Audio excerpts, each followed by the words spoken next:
Before our next story even aired, the fallout began. State police suspended 3 troopers and started an investigation into the 4th. Our undercover surveillance found these troopers potentially abusing a ticket writing program. That program is known as LACE and stands for Local Agency Compensated Enforcement. Hours after we showed the new superintendent, Mike Edmondson's replacement, our findings, he launched a criminal investigation into the 4 troopers and suspended the LACE program. Now to the findings that prompted this quick action.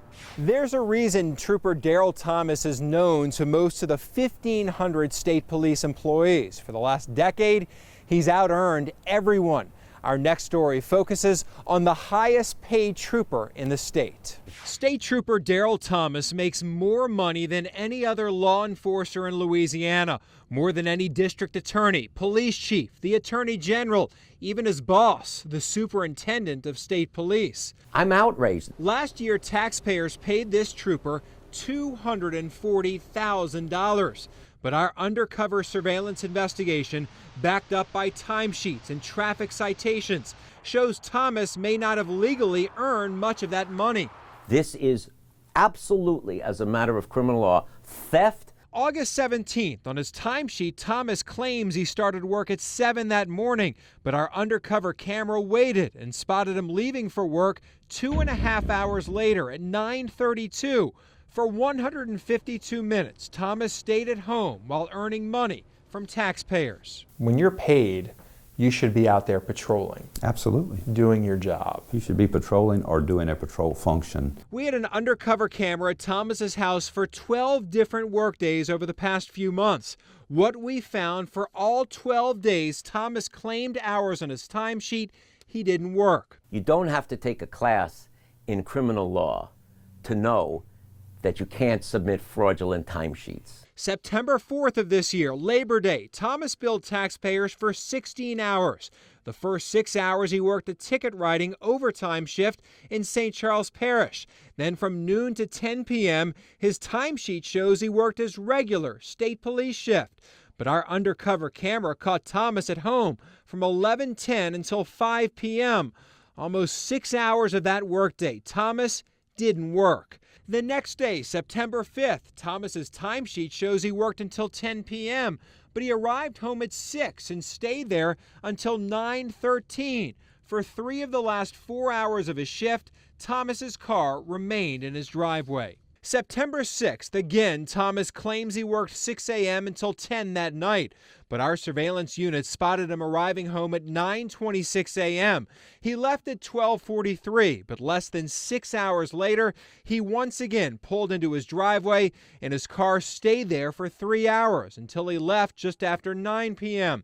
Of the 16 hours Thomas billed taxpayers that day, 6 of them he remained in his house. The allegations are very concerning here. They're very troubling. After we brought our findings to State Police Superintendent Colonel Kevin Reeves, he placed Thomas on administrative leave and launched a criminal investigation. We have to conduct an investigation here to see exactly what we're looking at with these troopers.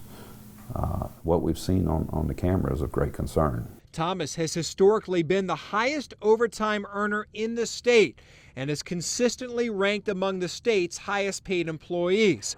The last 2 years, he's made $240,000. Each year, that included $147,000 in overtime. The numbers are startling. That means Thomas billed taxpayers for, on average, 83 hours of work a week. These are red flags that are screaming to somebody to look into. Those overtime levels caught our attention 7 years ago when we asked then State Police Superintendent Mike Edmondson about Thomas's workload and overtime. Know him well, good trooper, very hard worker. I can assure you every one of those hours he put down, he worked. Edmondson guaranteed his work product then, but now we have proof he may not have worked all of the hours he claimed. You're committing payroll fraud and you're being paid like executives are being paid. This is not the first time a question has been raised about Thomas's timesheets. 20 years ago, Thomas received a 4-day suspension for a discrepancy in his timesheet. They caught him claiming work on his timesheet he never performed. Yes, it is payroll fraud. There's no doubt about it. Every day our surveillance camera spotted Thomas, he had discrepancies. August 8th, 10:25 a.m., his car at home while his timesheet shows him working a seatbelt enforcement shift. August 18th, he's home from 11:20 through much of the afternoon, even though he claims to work a 7 a.m. to 3 p.m. shift. August 22nd, he arrives home at 7:57 p.m. and stayed there for the remaining 3 hours of his shift. That ended at 11 p.m. August 23rd, a 12-hour workday, but we found Thomas at home for almost 3 hours of his shift. And September 11th, we found his car at home for 3 hours of his regular 10-hour shift. Going and staying at your house is unacceptable for anybody in Louisiana State Police while you're being paid. Daryl Thomas makes more than the Vice President of the United States, a police officer who should be upholding the law, may be breaking the law himself. I'm outraged that I'm paying for work that is clearly, based on your reporting and that tremendous undercover work done by your hardworking staff, it's blatant, it's obvious. We moved our undercover camera around the area and found 3 more troopers potentially breaking the law. This story helped lead state police to suspend the Lace ticket writing detail. When you see law enforcers potentially breaking the law, what message does that send to the public? Well, I think that we need to be held accountable for our actions. 4 state troopers paid a premium of your money. It's disgraceful, it's shocking, it's unacceptable. 3 are among the highest paid employees in Louisiana. Each makes about $200,000 or more a year. But our undercover surveillance investigation found they may not be earning much of that money. This is so troubling. July 21st of this year, we park an undercover surveillance unit outside the home of State Trooper Byron Sims. That day, he claimed to work what's called a lace shift. But Sims may be illegally earning taxpayer money. It's troubling what I've seen on here. The evidence that you presented us is compelling, and obviously there are questions that need to be answered by our agency. LACE is short for Local Agency Compensated Enforcement Detail. Local parish governments contract with state police to have troopers write tickets on highways in that parish. The parishes pay the overtime and mileage of the trooper. They get to keep the ticket money. At least 44 parishes across Louisiana hire LACE details, including St. Tammany, St. John, St. Charles, Orleans, Terrebonne, Tangipahoa, and Plaquemines in our area. Byron Sims worked that 12-hour LACE shift in St. Charles Parish, and look at his timesheet. He claims he worked 6 a.m. until 1,800 hours. State police use military time, so that's 6 p.m. But our undercover surveillance unit caught Sims arriving back home at 3:08, 3 hours before his shift ended, and he never went back to work. Sims wrote his last ticket that day at 13:08 or 1:08 in the afternoon. You're getting paid by the hour. Okay, and if you put a certain amount of hours on your timesheet, you should be working those hours. Yes, sir. And that's understood, and everyone in state police knows that. Yes, sir. And state law prohibits any ticket quotas. LACE contracts specifically say troopers will be paid by the hour. We had a surveillance unit on Sims for 5 different Fridays. Each day, he arrived home early, well before the end of his LACE shift. August 4th, Sims worked a LACE shift in St. John Parish until 6 p.m. We spotted his car at home at 1:42. August 18th, his St. Charles Parish LACE detail ended at 6 p.m., but we found his car at his Orleans Parish home at 12:55. On August 25th, another detail in St. John Parish, his car back at home at 1:47, 4 hours and 15 minutes before the end of his shift. And on September 8th, another St. John Parish LACE detail, Sims arrives home for good just after 1 o'clock. He earned taxpayer dollars for the remaining 5 hours of his shift. We have to conduct an investigation here to see exactly what we're looking at with these troopers. What we've seen on the camera is of great concern. Last year, Sims made $200,000, a large chunk of that overtime earned through this LACE program. Another trooper made more. Last year, taxpayers paid Eric Curley $207,000. He earned $106,000 in overtime, much of that from Lace. On August 16th, Curley worked a 4-hour Lace shift in St. Charles Parish from 4 to 8 p.m. But our undercover camera caught him leaving his house at 5:37, 97 minutes into his shift.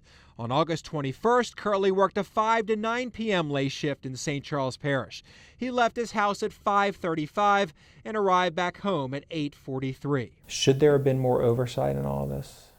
I think that we need to look at that, and this brings up some interesting questions and some dilemmas that we have concerning our LACE program and our overall operations. The state police superintendent says he's suspending the LACE program pending an investigation into the operations. I think that we need to go back, as I said before, and evaluate the whole process and see where we're at, how we're doing our business, what we're doing, and if we need to make any necessary changes from top to bottom. He's launched a criminal investigation and placed Eric Curley and Byron Sims on administrative leave. What kind of confidence can you have on your law enforcement officials when they are openly, blatantly, and intentionally violating the law? Our undercover surveillance also tracked Trooper Sean Boyd. On August 8th, Boyd returned home just after 5 p.m., but his Orleans Parish Lace shift didn't end until 6 p.m. Boyd wrote his last ticket that day at 3:10. 2 years ago, state police suspended Boyd for 4 weeks without pay. They found Boyd didn't work Lace details claimed on his timesheet. But there's more. Our investigation has taken most of this year to complete. We've had to do undercover work, request timesheets and tickets to see if our surveillance produced any findings. We started requesting records on these 4 troopers over the summer. State police tells us as a courtesy, when a record is requested of a specific trooper, they notify that trooper. So according to state police, these troopers were aware of our investigation, yet our undercover surveillance still caught them, possibly breaking the law. They knew for the last several months that we were looking at them. That is my understanding. What does that say? I mean, that's pretty bold. If they knew we were looking at them and yet they still act like this? It's certainly it's of concern. The names and numbers stick out on the state police payroll report. The 3 highest paid employees, Daryl Thomas, Eric Curley, and Byron Sims.